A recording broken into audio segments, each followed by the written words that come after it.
Salut tout le monde, j'espère que vous allez bien. On se retrouve pour une nouvelle vidéo. On va débuter avec l'anniversaire d'Ansu Fati. On lui souhaite évidemment un très joyeux anniversaire. 22 ans déjà pour Ansu Fati. Enfin déjà, parce que ça fait longtemps qu'on le connaît, Ansu Fati. Donc 22 ans parce qu'il est arrivé très tôt dans le monde professionnel. On lui souhaite évidemment plein de bonnes choses durant cette saison. On espère que ça se passera bien sur le plan physique. C'est le plus important pour Ansu Fati. Avant de parler de l'aspect terrain, c'est surtout l'aspect physique qu'il faut évoquer avec Ansu Fati. On espère qu'il sera opérationnel, qu'il n'y aura pas de pépins justement, parce que malheureusement, depuis plus de 2 ans maintenant, c'est très très compliqué pour lui. Donc c'est tout ce qu'on peut lui souhaiter, que physiquement ça aille, et si le physique ça va, eh bien je pense que par la suite il retrouvera de très très bonnes sensations. C'est tout ce qu'on lui souhaite. On enchaîne les amis avec les 2-1 des quotidiens pro-catalans. Le quotidien Sport qui titre à Munt Valencia. Évidemment, grosse pensée à toutes les personnes qui malheureusement ont été touchées de près ou de loin par ce qu'il s'est passé du côté de la région de Valence et par ces inondations terribles et meurtrières. Le bilan provisoire était de 95 morts hier, c'est incroyable. Donc on a évidemment une pensée pour toutes les personnes touchées par ces intempéries. Le quotidien Mundo Deportivo qui titre Drama, voilà une photo d'ailleurs qui représente bien la situation. Malheureusement, un amas de véhicules dans une rue proche de Valence, et des flots d'eau qui ont été comme rarement vus. Je crois que c'est tout simplement jamais arrivé dans l'histoire d'avoir autant de précipitations. Donc voilà, 95 morts et le bilan est provisoire. Petite photo donc dans l'entraînement du Barça hier, notamment l'entraînement du Real aussi en bas, on a observé une minute de silence. Et puis d'ailleurs le pays en Espagne, là on a décrété un deuil national de 3 jours. Petite photo juste là, Comida de Equipo en Sensugat. C'est une petite photo que l'on a vue hier au restaurant, le fameux restaurant organisé par Ronald Araujo.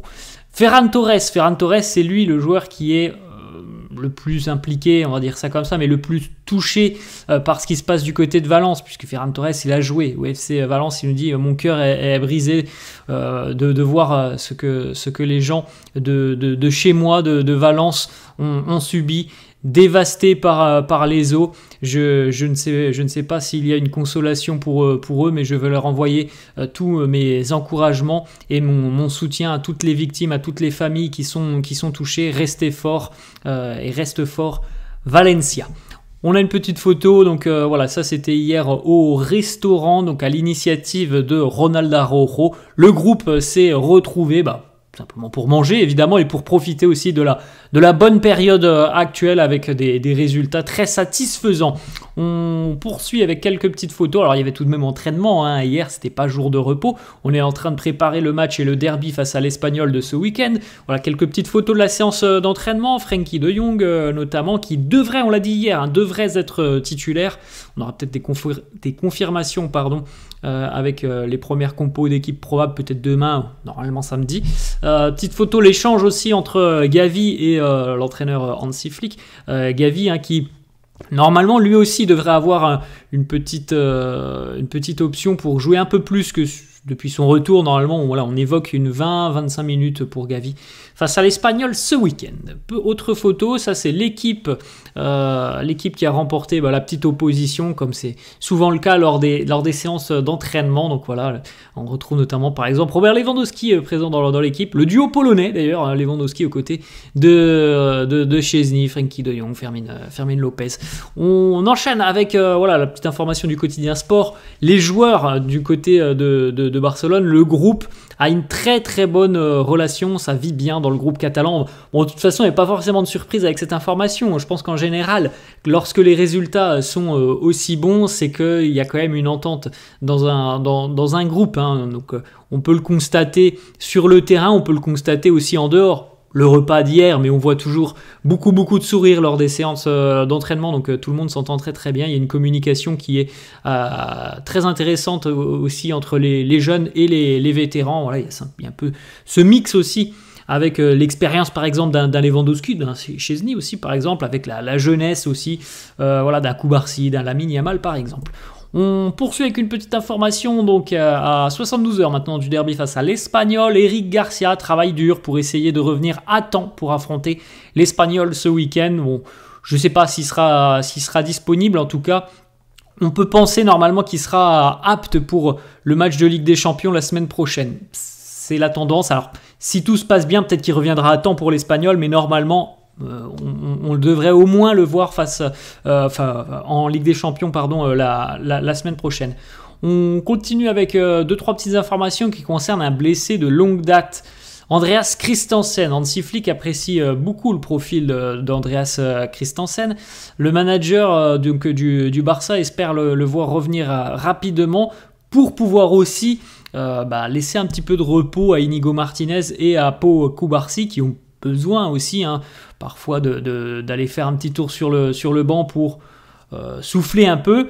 Pour le moment, c'est un peu plus compliqué parce qu'on n'a pas cette option Andreas Christensen et malheureusement, il n'y a pas de date de retour pour Andreas Christensen. Ça fait plus de 2 mois maintenant et on annonce qu'il n'est pas proche d'un retour sur les terrains. Il continue un traitement conservatif par rapport à ses douleurs au tendon d'Achille. Donc, c'est pas une très très bonne nouvelle quand même.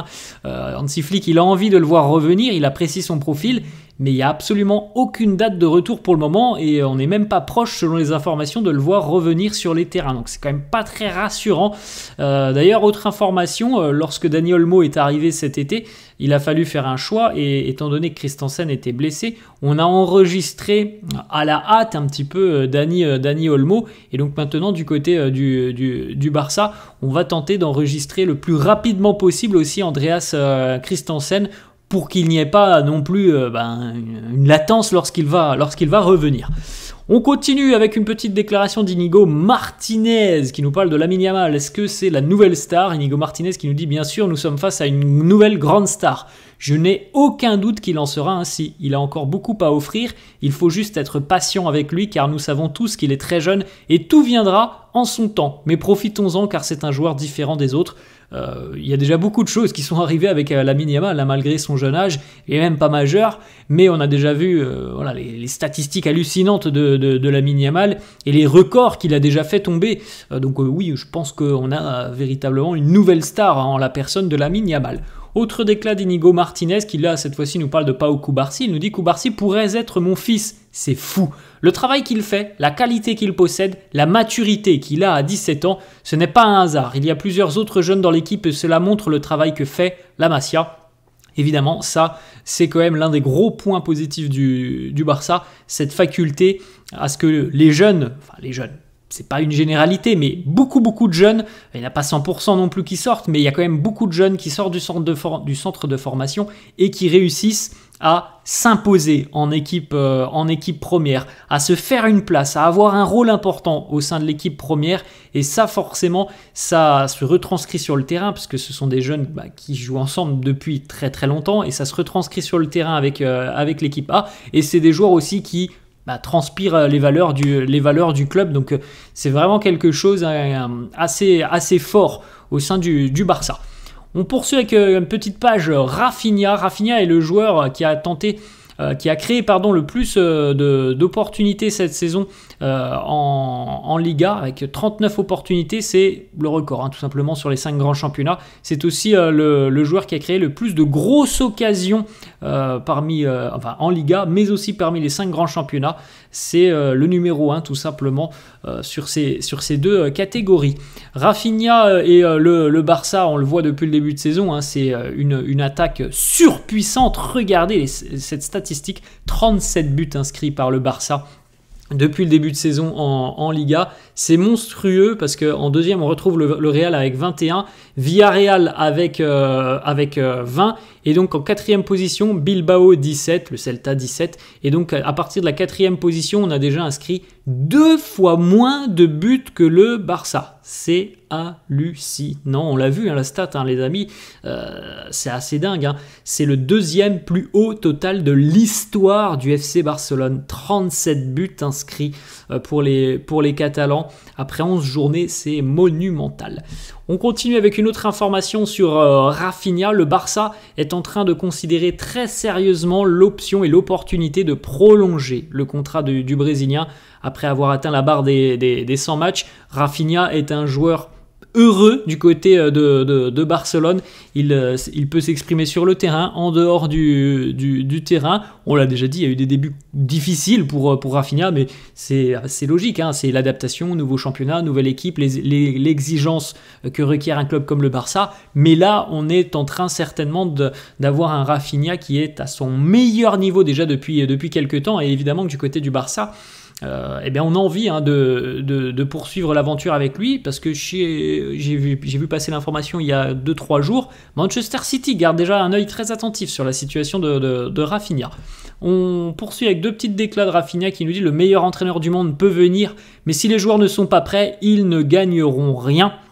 Les joueurs, il y a aussi évidemment l'arrivée d'Hansi Flick, elle fait que le Barça est quand même beaucoup plus séduisant et tout simplement performant cette saison. Mais il y a aussi certainement une question mentale, une question d'état d'esprit des joueurs, parce que le groupe il n'a pas changé énormément par rapport à la saison dernière, mais pourtant on voit une équipe diamétralement opposée à l'image que l'on avait la saison passée. Autre déclat de Rafinha qui nous dit: l'entraîneur a changé et je n'allais peut-être pas jouer avec lui, mais j'étais calme. Avec une semaine de travail, il tombera amoureux de moi. Cela m'est toujours arrivé, même avec l'équipe nationale. Avec beaucoup de travail, je finis toujours par jouer. C'est aussi la persévérance de Rafinha qui fait que il porte le brassard de capitaine, et il en est là sur ce début de saison monstrueux notamment. C'est un joueur qui ne lâche rien, Rafinha. Il travaille énormément sur le terrain, mais aussi en dehors, hein. Il y a beaucoup de personnes qui ont côtoyé Rafinha et justement qui mettent en avant cet aspect de Rafinha. C'est un joueur très travailleur sur le terrain lors des séances d'entraînement. On continue avec une petite information. Florentino Pérez du côté du Real est en plein cauchemar après avoir passé 15 ans à attendre le départ de Léo Messi.